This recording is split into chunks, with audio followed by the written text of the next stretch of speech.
Today we're down at Oyster Creek Gully, one of the bush regeneration project sites that Georges Riverkeeper helped secure funding for from the New South Wales Environment Trust, along with Sutherland Shire Council. Today we have Seymour from Sutherland Shire Council. He's going to talk a little bit about the progress that's being made on the site and the potential for ecological burns in the future. What we'd probably be doing into the long term is to reinstate some of the natural processes that we've got in Oyster Creek Gully, and one of those would be the introduction of the fire regime.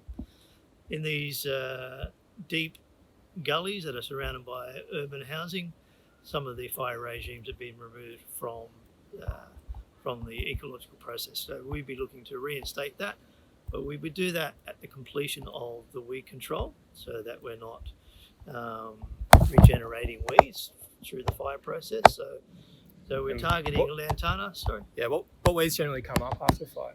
Okay. Generally, some of the herbaceous stuff will come up after a fire. Things like ochna and asparagus will regenerate after fire quite fiercely. So we'll be looking at removing those. We might be reducing some of the pittosporum levels here, so we might reduce them by 50%. We're trying to lift the humidity a little bit, just so that we can get some of the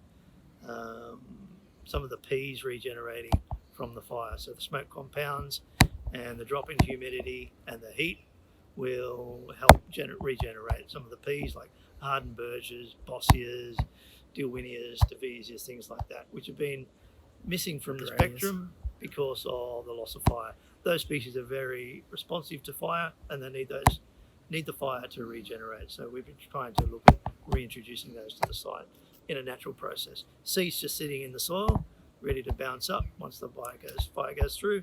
But first we need to remove all the things that will benefit from the fire as well, which are the weeds.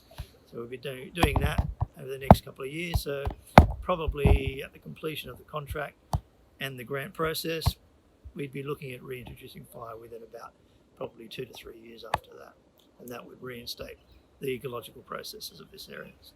Yeah, awesome. It'll be great to see the project site come along over the next few years, and looking forward to the new fire regime and the, bounty of plants that will hopefully proliferate throughout the site. Yeah, stay tuned. Oyster Creek Gully, come and have a look.